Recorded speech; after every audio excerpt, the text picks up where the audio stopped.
So I'm just sitting in my car in the parking lot of the Cook County Recreational Center, filling out my ballot.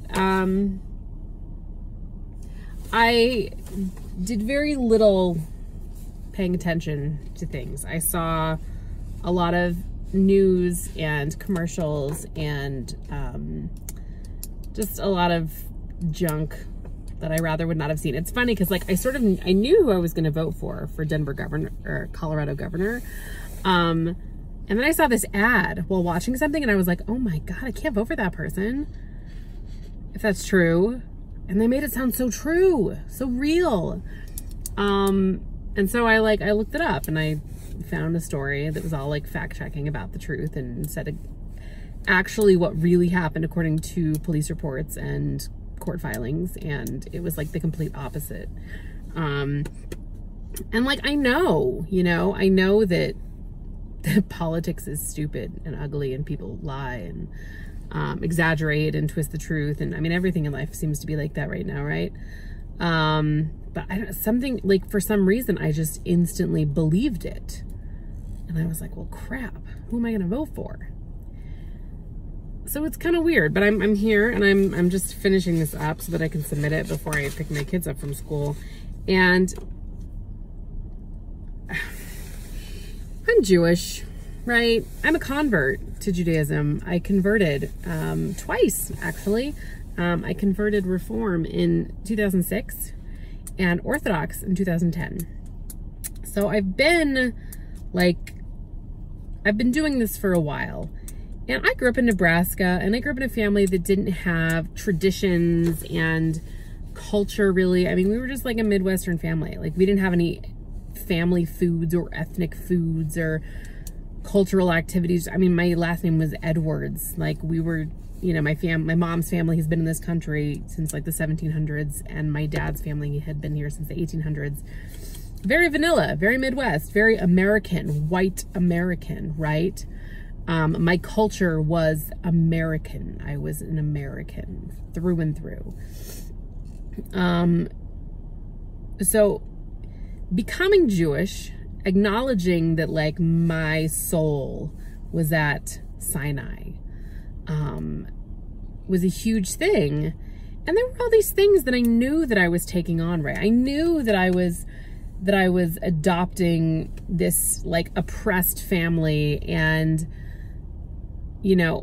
I knew that I was taking on all this stuff, and I knew that, I'm going to deal with other Jews who say, oh, you're not Jewish because you weren't born Jewish and all that junk. And it never fazed me. It never bothered me, because my policy in life has always been, I will jump through all of the hoops that other people want me to show something or prove something, because ultimately it is never about me. Because I know what my relationship with God is. I know what my relationship with other people is. I know what my relationship with myself is.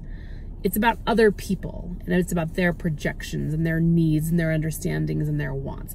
So, like when I moved to Denver, even after having lived here before, I had to go through another round of processes to prove that I was a convert, even though everyone knew that I converted. And the shul that I was proving it to even had records that they supposedly lost, that stated that I'd gone through the process. But like, I was okay with it. I was like, whatever, I'll prove it. Here's all my paperwork. Here you go. Putting my whole soul on the line here. Yes, I'm a convert. Great. Wonderful. What I have never really dealt with, even if you're living in Israel, is this concept of anti-Semitism and white nationalism and the conspiracy theories that exist around the Jewish people and Israel, and all of the just crazy, insane, unstable thoughts that exist there. Because like when you're living in Israel, right, you're like, okay, like the Arab world wants to kill us because they think this is their land and they believe something different than us. And it's like this really like real, just like you feel it, right? But when it comes to anti-Semitism and white nationalism in America specifically, it doesn't compute, and it doesn't make sense. It's so completely irrational that like you can't can't understand it. You can't explain it. There is nothing about it that makes sense. Every single piece of it is seated in just like completely neurotic, delusional, paranoid, existence. It doesn't make sense.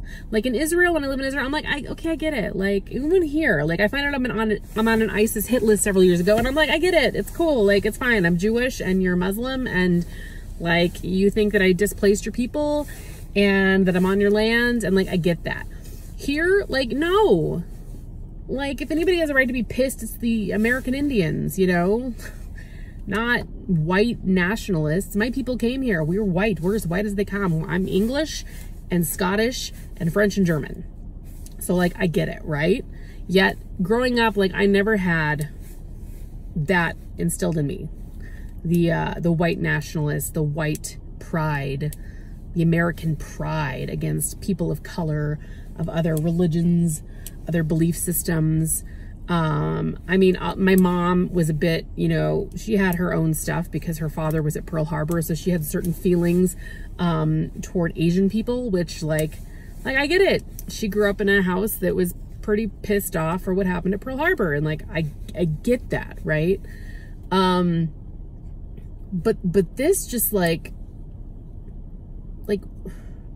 what have Jews done? Like, in America, like what have we done that's bad? Like what? I don't get it. And I teach pre-K and kindergarten on Shabbat mornings at a local synagogue, and I am terrified. And I kind of don't want to go in this week because all I can think about in my mind is what are the evacuation plans? What do I do with those kids if there is a active shooter situation? Because copycats, like basically this guy who went into this Pittsburgh synagogue and murdered in cold blood 11 people, 11 elderly people. Like what he did is he basically enabled other people to say like, oh, well, like he did it. So like, here's my chance. Let's ride this tide. Right. So I'm nervous and I'm anxious and my social anxiety is just like through the roof because everywhere I've gone over the past couple days, I'm just thinking I look Jewish. Some people might even think I look Muslim. Maybe they don't even know. But the moment I step foot into my kids' preschool, which is in a synagogue, and into the synagogue, I'm like a sitting duck for crazy, delusional people who have no reality seated in anything that makes sense or is logical. And like Jews have been in this seat for thousands of years. And when I signed up for this, I was all in, and I'm still all in, and this is my world and this is my reality. What kills me is that my kids have to live in this world. That's what's unfair, and that I have to be constantly worrying about where they are and if they're okay. And that's just, like I'm voting, right? And everyone says, oh, go out and vote, like make your voice heard. And like this does nothing.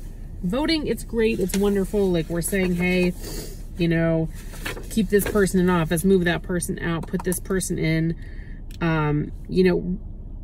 We're saying a lot. Maybe we're even doing a lot, but it doesn't feel, I'm saying as me, it doesn't feel like this makes any difference.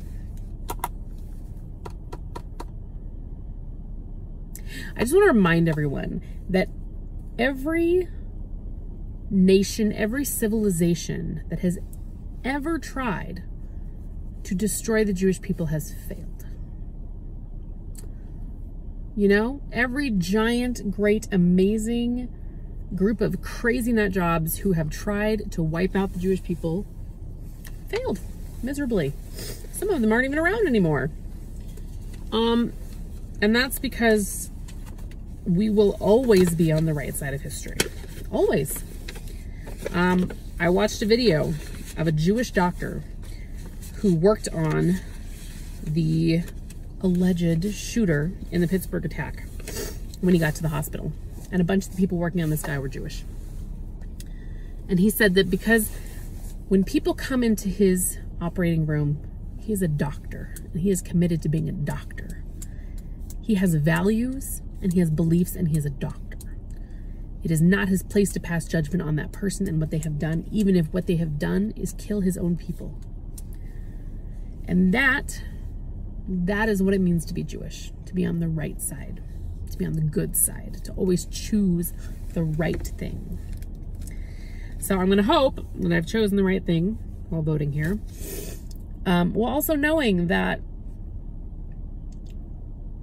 history repeats, and the Holocaust, the seeds of the Holocaust, the real seeds, were being planted 100 years ago. It's a century. And I am terrified that history is going to repeat itself. So, with that, that's my update. You know where I stand. I'm gonna go drop off my ballot and go pick up my kids and give them a big old hug. Give them some grilled cheese and tomato soup. It's kind of gloomy outside.